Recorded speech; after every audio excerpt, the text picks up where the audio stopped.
Sing heran maning, itu adalah sarana-sarana kesyirikan.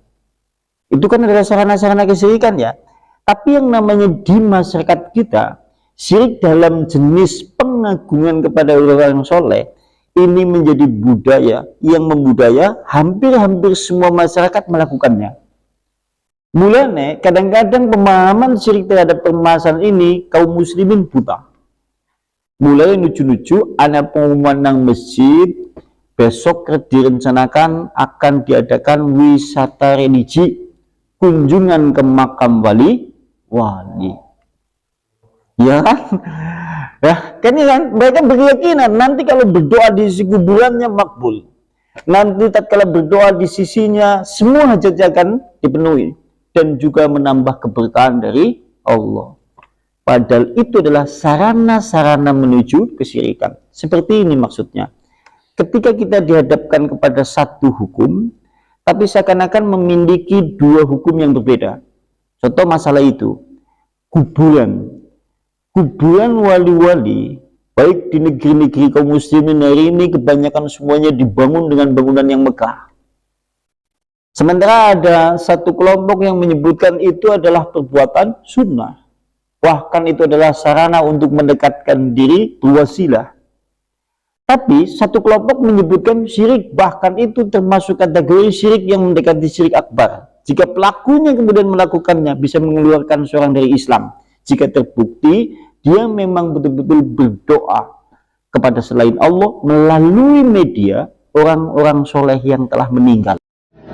La ilaha illallah Muhammadun Rasulullah alaihi salatullah wa alihi wal ahibbah.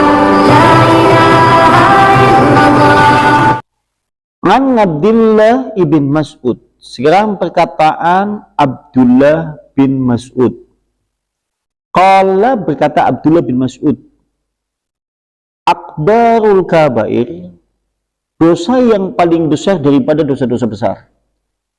Dosa-dosa besar, anak dosa yang paling besar. Berarti dosa yang paling gede banget ya. Kalimatnya akbarul kabair, akbaru dosa yang paling besar dari dosa-dosa besar. Di antaranya adalah al-isyraku billah, syirik kepada Allah Subhanahu wa ta'ala. Nah, kalau kita melihat konsep perbuatan syirik, maka panjenengan bisa mengacu awal mula terjadi kesyirikan di dalam kehidupan dunia ini yang menimpa kepada umatnya Nabi Nuh, sehingga Nabi Nuh kemudian diutus membawa risalah tauhid. Karena dulu diabadikan di dalam surat Nuh ayatnya 22-23, di sana terdapat orang-orang soleh. Di antaranya ada yang bernama Ya'uq, Nasr, Suwa, kemudian yang lainnya Wad, Yahus. Ada orang-orang soleh di zamannya Nabi Nuh yang dulu mereka bernama Ya'uq, Nasr, Suwa, Yahus, Wad. Ini adalah nama-nama orang soleh. Begitu kemudian mereka meninggal, begitu kemudian orang-orang itu meninggal, orang-orang soleh itu meninggal, lantas kaumnya Nabi Nuh itu mengirumuni kuburannya, mengirumuni kuburan-kuburan mereka, berdiam diri di kubur-kuburnya. Tujuannya apa berdiam diri di dalam kuburannya? Mengingat kebaikan-kebaikan mereka, meneladani apa yang dulu oleh ulama-ulama itu dilakukan. Lantas tatkala selang beberapa yang lain, akhirnya mereka kemudian membuat patung-patung yang wujudnya seperti wajah ulama-ulama itu. Akhirnya patungnya Wad nanti diletakkan di tempat ngajinya yang biasa dilaksanakan oleh Wad. Patungnya Yahus dibuat wajahnya seperti Yahus, nanti diletakkan di majelis yang Yahus biasa dirikan. Dan akhirnya setelah kemudian masa waktu itu berlalu, generasi kemudian itu telah pergi, kemudian berganti dengan generasi yang lain. Akhirnya kemudian mereka mengagung-agungkan kuburan. Sampai akhirnya kemudian menjadikan mereka beribadah di sisi kuburan. Seakan-akan itu lebih mustajab. Berdoa di sisi kuburan orang soleh, itu seakan-akan menjadi bagian doa yang makbul. Padahal kita tahu yang namanya berdiam diri iktikaf, tempat yang paling disunahkan adalah sing heran maning, itu adalah sarana-sarana kesyirikan. Itu kan adalah sarana-sarana kesyirikan ya. Tapi yang namanya di masyarakat kita, syirik dalam jenis pengagungan kepada orang-orang soleh, ini menjadi budaya yang membudaya hampir-hampir semua masyarakat melakukannya. Mulanya kadang-kadang pemahaman syirik terhadap permasalahan ini kaum muslimin buta. Mulai lucu-lucu anak pengumuman nang masjid besok direncanakan akan diadakan wisata religi, kunjungan ke makam wali. Ya kan? Ya, kan mereka berkeyakinan nanti kalau berdoa di sisi kuburannya makbul.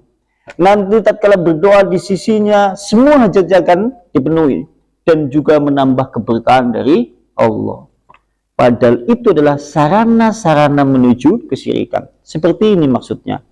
Ketika kita dihadapkan kepada satu hukum, tapi seakan-akan memiliki dua hukum yang berbeda. Contoh masalah itu, kuburan. Kuburan wali-wali, baik di negeri-negeri kaum muslimin hari ini, kebanyakan semuanya dibangun dengan bangunan yang megah. Sementara ada satu kelompok yang menyebutkan itu adalah perbuatan sunnah. Bahkan itu adalah sarana untuk mendekatkan diri berwasilah. Tapi satu kelompok menyebutkan syirik, bahkan itu termasuk kategori syirik yang mendekati syirik akbar. Jika pelakunya kemudian melakukannya, bisa mengeluarkan seorang dari Islam. Jika terbukti dia memang betul-betul berdoa kepada selain Allah melalui media orang-orang soleh yang telah meninggal. Ketika kemudian dihadapkan seperti itu, kita kembalikan ke dalil. Nabi ngomong, riwayatnya dari Jabir bin Abdillah, karena naha Rasulullah sallallahu alaihi wasallam, Rasulullah melarang kuburan-kuburan itu dibangun, dikabur, disemen. Rasulullah melarang. Tapi kemudian ada sebagian kaum muslimin malah justru membangunnya seperti istana. Sing bener Nabi apa sing di? Nabi. Dan itu terbukti hadisnya sahih dalam hadis Muslim nomor hadisnya 970. Dan Rasulullah juga melarang di dalam hadis itu untuk duduk di atas kuburan. Rasulullah juga melarang sekaligus duduk di atas kuburan dalam hadis itu. Sekaligus juga Rasulullah melarang kubur-kubur itu disemen, dipata atau yang lain-lain. Intinya dibangun. Kaum muslimin hari ini terhadap permasalahan itu buta.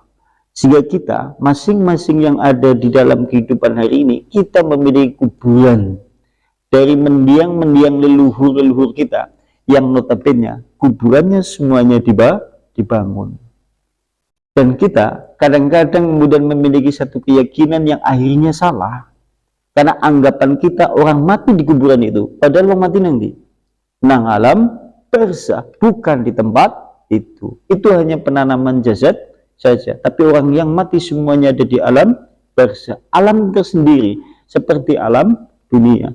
Karena anggapan mereka orang mati di situ, sehingga banyak keyakinan yang muncul dari pengagungan kepada kuburan yang akhirnya masuk ke dalam kategori mendekati sarana-sarana kesyirikan. Padahal kita tahu kalau menurut Abdullah bin Mas'ud, syirik itu adalah dosa yang paling besar di antara dosa-dosa yang paling besar. Risalahnya seperti ini risalah. Jika ada orang mati, nek ana wong mati, dia melakukan amalan soleh, melakukan sholat, melakukan ibadah puasa, melakukan amalan-amalan kebaikan yang lainnya, tapi dia mati di atas keyakinan syirik yang biasa ia lakukan, dan dia belum bertobat tatkala di dunia, syiriknya dibawa mati, dan itu kategorinya syirik besar. Maka orang seperti ini maka mati seperti orang-orang di luar Islam, masuk ke neraka selama-lamanya. Allah berfirman, innallaha la yaghfiru ayyushraka bih. Allah tidak mengampuni dosa syirik. Maksudnya adalah dosa syirik nek digawa mati. Tapi kalau dosa syirik masih di dunia, panjenengan bertobat diampuni. Tapi nek dosa syirik kemudian ngasih digawa mati, Anda itu belum bertobat di dunia, maka dosa syirik itu tidak diampuni oleh Allah. Dan berikutnya, yang namanya syirik menghapuskan amal soleh.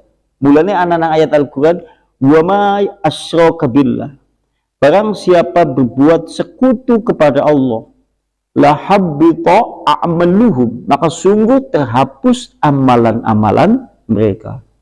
Sholatnya tidak berguna, puasanya tidak berguna, ngajinya tidak berguna jika dia mati di atas kesyirikan yang terbukti mengeluarkan dia dari keimanan yang benar karena terjatuh di dalam syirik. Makanya syirik itu menjadi dosa yang paling besar. Itu terhadap permasalahan pengagungan kuburan, belum lagi terhadap yang lain.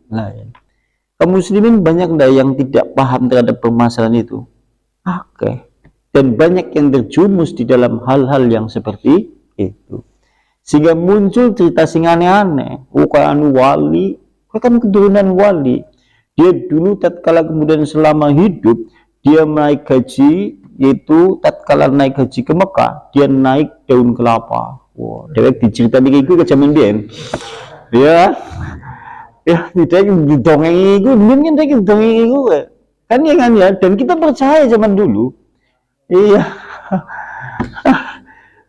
Kan ya, sampai sing terbang, sampai menghilang, bisa menjadikan emas dan yang lain-lain. Nah, kita disuguhi cerita yang seperti itu. Padahal kalau kita cermati, dulu mungkin pernah saya sampaikan kepada jenengan, yang namanya dalam konteks bahasa Jawa, anak istilah tembung sanepo. Tembung sanepo itu bahasa yang apabila kemudian kita terima tidak bisa langsung diterima kecuali harus diolah dulu maksud dari perkataan kalimat itu. Contoh, dia munggah haji numpak blarak atau daun kelapa. Maksudnya adalah sing benar wali itu atau kemudian ulama itu memiliki kebun kelapa yang luas. Sehingga hasilnya mulai dari pohonnya, kelapanya, lidinya, payu dijual, uangnya banyak karena kemudian pekarangannya luas. Begitu uang itu terkumpul, lantas kemudian dia pergi untuk menunaikan haji Baitullah. Terus ana wong ngomong tanggane kayak munggah haji apa? Dijawab nang tanggane sing sebelah, iya munggah haji numpak blarak. Maksudnya numpak blarak temenan itu untuk menganggapan masyarakat derek itu seperti itu. Mulanya nuju-nuju dek cokane menangi, ana wong numpak motor tapi numpak galengan. Apa maksudnya? Nah, adol sawah. Maksudnya derek mulai numpak motor anu adol sawah. Kayak numpak galengan, apa galengan itu tumpak ya, kan nggak seperti itu. Tapi dia naik sepeda motor itu hasil dari penjualan sawah. Kita jenengane bahasa sanepan. Sing ana nang masyarakat dewek dan masyarakat kita menerima berita-berita yang seperti itu, akhirnya seperti itu. Kalau kemudian kita terima, yang kita khawatirkan adalah sikap hulu.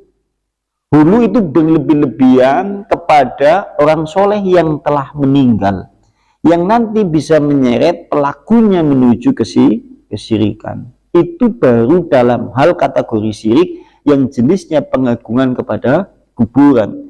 Belum lagi terhadap permasalahan tauhid atau yang lain. Karena umat Islam memang ditugaskan untuk tauhid, membersihkan dari segala hal-hal yang merusak akidah Islam. Itu seperti itu. Nah, makanya kemudian Abdullah bin Mas'ud menyebutkan dosa yang paling besar di antara dosa-dosa besar itu adalah syirik kepada Allah Subhanahu wa taala. Dan berikutnya